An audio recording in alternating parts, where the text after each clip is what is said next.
आप अगर electronic circuit designing में इंटरेस्ट रखते हैं तो आपने रेजिस्टर्स के साथ जरूर काम किया है।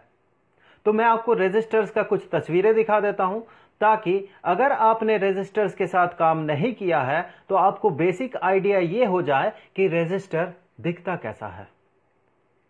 तो ये रहे बहुत सारे रेजिस्टर्स। हर एक रेजिस्टर में देखे 4 कलर बैंड हैं। यहां देखे ये 4 कलर बैंड है। इसमें किसी और रेजिस्टर में देखे यहां भी आपको 4 कलर बैंड नजर आएंगे। ये 4 कलर बैंड हमें क्या मैसेज कन्वे कर रहा है, यही है हमारा आज का मुद्दा।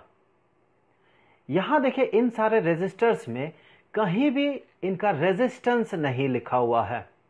तरह तरह का रेजिस्टर तरह तरह के रेजिस्टेंसेस के होते हैं और अलग अलग सिचुएशन में सर्किट के अलग अलग रिक्वायरमेंट के लिए हमें अलग अलग रेजिस्टेंस के रेजिस्टर लगाना पड़ता है। तो रेजिस्टर्स एक ही रेजिस्टेंस का नहीं होता, तरह तरह के रेजिस्टेंस का होता है। तो चलिए देख लेते हैं कि ये कलर्स किस तरह से अलग अलग रेजिस्टेंस को रिप्रेजेंट करता है। तो इसके लिए हम अलग अलग कलर के साथ असाइंड जो वैल्यूज है उन्हें पहले टैब्यूलेट कर लेते हैं, फिर हम कुछ एग्जांपल्स कंसीडर करेंगे। तो ये रहा वो टेबल। यहां पर देखें बहुत सारे कलर्स हैं। यहां 12 कलर्स हैं। अगर मैं ब्लैक और व्हाइट को भी कलर कंसीडर करूं तो ये 12 कलर साथ ही साथ एक नो कलर का भी फील्ड है। ये नो कलर का फील्ड हमें बताता है कि कलर बैंड में कहीं अगर कलर ना हुआ तो उसका मतलब क्या है। तो ये सारे कलर्स एक रेजिस्टर में अलग अलग पोजीशन में रहते हुए क्या मैसेज हमें देता है या फिर कैसे रेजिस्टर का रेजिस्टेंस बताता है, इसे चलिए समझ लेते हैं और इसे समझने के लिए एक रेजिस्टर कंसीडर करते हैं। तो ये रहा वो रेजिस्टर। इस रेजिस्टर में देखें 4 कलर बैंड। ये पहला कलर बैंड, ये दूसरा, ये तीसरा और ये चौथा कलर बैंड। यहां मैं आपको बता दूं कि ये जो पहला 2 बैंड्स होते हैं, ये पहले 2 बैंड्स ये डिजिट बताते हैं हमें, और ये तीसरा जो कलर बैंड है ये कलर बैंड हमें मल्टीप्लायर बताता है। आगे चल के हम देखेंगे इसका मतलब क्या है, ये मल्टीप्लायर क्या होता है। और ये चौथा बैंड ये बताता है टॉलरेंस। अब देखते हैं ये जो कलर्स है ये कलर्स क्या क्या हैं। ये जो पहला बैंड है ये देखें ब्राउन कलर का है और ब्राउन क्या मैसेज कन्वे करता है, देखें एज ए डिजिट ये 1 को कन्वे करता है और एज मल्टीप्लायर ये 10 टू द पावर 1 बताता है और एज टॉलरेंस ये 1% बताता है। अर्थात यही ब्राउन कलर अगर फर्स्ट या सेकंड पोजीशन में ना रह के अगर ये थर्ड बैंड में रहता तो ये हमें मैसेज देता 10 टू द पावर 1, और अगर ये फोर्थ बैंड में रहता ये ब्राउन तो हमें बताता 1% टॉलरेंस। हम आगे जरूर देखेंगे ये टॉलरेंस क्या होता है, 1% टॉलरेंस का मतलब क्या होता है। फिलहाल यहां देख ले ये जो ब्राउन है ये फर्स्ट पोजीशन में है, अर्थात ये फर्स्ट बैंड है, तो ये डिजिट को रिप्रेजेंट करेगा। और देखे डिजिट है क्या, ये डिजिट ब्राउन के लिए ये डिजिट है 1, अर्थात ये 1 को रिप्रेजेंट करेगा। तो मैं इन नंबर्स को, मैं इन डिजिट्स को लिख लेता हूं। तो सबसे पहला है 1। फिर देखे दूसरा जो कलर है ये कलर है ब्लैक। ये ब्लैक ये भी रिप्रेजेंट कर रहा है डिजिट को, क्योंकि पहला 2 कलर्स ये डिजिट को रिप्रेजेंट करता है। अब देखें ब्लैक कौन सा डिजिट को रिप्रेजेंट करता है, ये 0 को रिप्रेजेंट करता है। तो ये दूसरा डिजिट भी मैं यहां पर लिख लेता हूं, यह है 0। अब देखें तीसरा, ये तीसरा जो कलर है ये कलर है येलो, और येलो ये तीसरे पोजीशन में होने के कारण ये रिप्रेजेंट कर रहा है मल्टीप्लायर को। तो देखें ये येलो जब ये मल्टीप्लायर के पोजीशन में होता है तो ये क्या रिप्रेजेंट करता है, ये 10 टू द पावर 4 रिप्रेजेंट करता है। जब ये डिजिट रिप्रेजेंट करेगा तो ये 4 रिप्रेजेंट करेगा, जब ये मल्टीप्लायर रिप्रेजेंट करेगा तो ये 10 टू द पावर 4 रिप्रेजेंट करेगा। उसी तरह से कोई और कलर देख ले, ये ग्रीन जब ये डिजिट रिप्रेजेंट करेगा तो ये 5 रिप्रेजेंट करेगा, जब ये मल्टीप्लायर रिप्रेजेंट करेगा तो ये 10 टू द पावर 5 रिप्रेजेंट करेगा। तो फिलहाल देखें ये तीसरा कलर जो है ये येलो है जो कि मल्टीप्लायर के पोजीशन में है, तो ये रिप्रेजेंट करेगा 10 टू द पावर 4, तो ये हो गया 10 टू द पावर 4। और ये जो चौथा कलर है, ये चौथा कलर है गोल्ड, अर्थात गोल्डन कलर। ये गोल्डन चूंकि ये चौथा पोजीशन में है, चौथा बैंड है ये, तो ये रिप्रेजेंट कर रहा है टॉलरेंस को।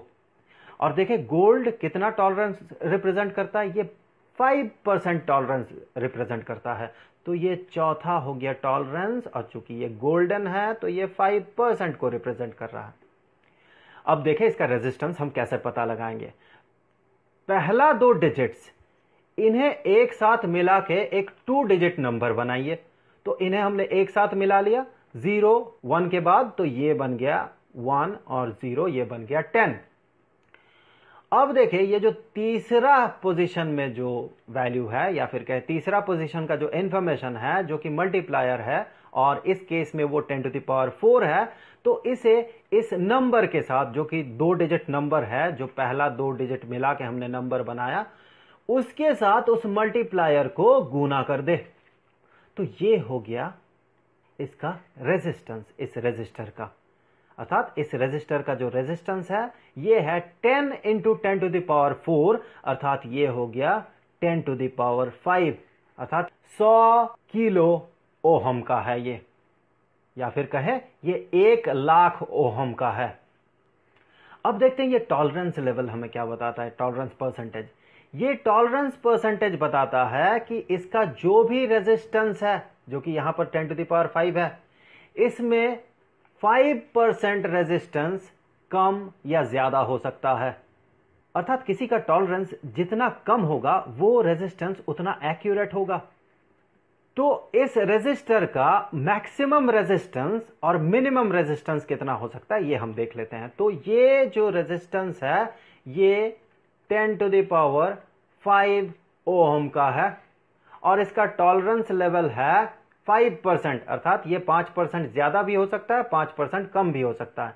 तो यहां पर देखें ये जो 1 लाख है, 1 लाख ओहम, उसका 5% होता है 5000 ओहम, अर्थात ये जो रेजिस्टर है उसका रेजिस्टेंस 1 लाख से 5000 ओहम ज्यादा भी हो सकता है, और 1 लाख ओहम से 5000 ओहम कम भी हो सकता है। अर्थात इसका जो रेंज हो गया इस रेजिस्टर का, ये रेंज बन गया, देखें यहां पर इसका रेजिस्टेंस 95,000 ओहम से लेके 1,05,000 ओहम तक कुछ भी हो सकता है।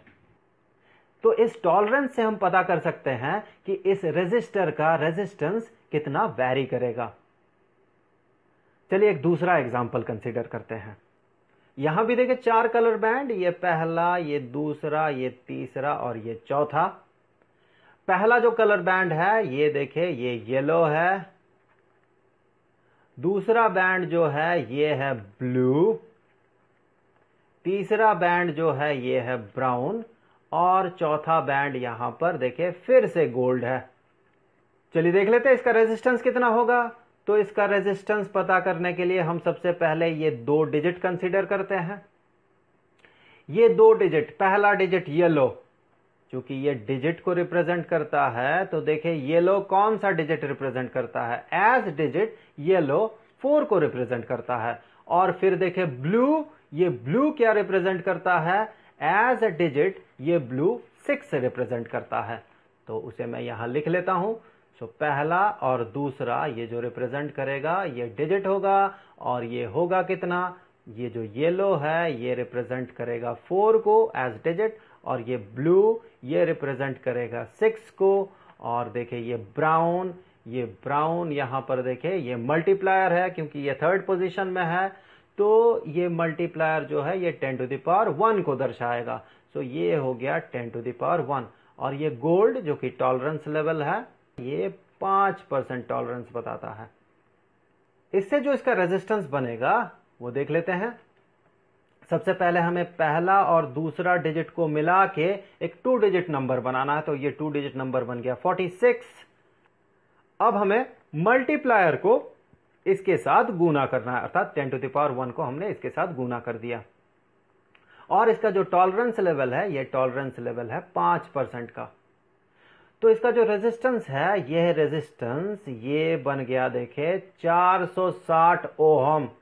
और इसमें टॉलरेंस कितना है? इसमें टॉलरेंस 5% का है, अर्थात 460 ओहम का ही 5% जो भी होगा उतना ये वैरी कर सकता है, अर्थात उतना इसका रेजिस्टेंस कम हो सकता है या फिर उतना इसका रेजिस्टेंस 460 ओहम से ज्यादा हो सकता है। तो चलिए इसका रेंज पता कर लेते हैं, इस रेजिस्टेंस का रेंज।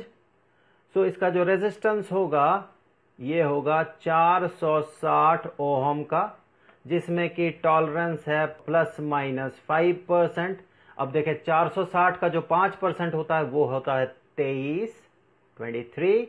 सो ये 23 ओहम ज्यादा या कम हो सकता है। तो इसका जो रेंज है ये रेंज बन जाएगा 437 ओहम से लेके 483 ओहम तक। यहीं पर अगर मान ले यहां गोल्ड ना होके यहां पर ये चौथा जो बैंड है वो मान ले कि अगर ब्लू बैंड हो जाता, ये अगर ब्लू बैंड होता तो ये कितना टॉलरेंस बताता? तब ये 5% नहीं, तब ये टॉलरेंस बताता। ब्लू के लिए देखें टॉलरेंस लेवल क्या है, ब्लू के लिए टॉलरेंस है 0.25%। तो इसका जो टॉलरेंस होता ये होता 0.25%, अर्थात ये जो वैरी करता, इसका रेजिस्टेंस जो वैरी करता वो वेरिएंस वो कम हो जाता।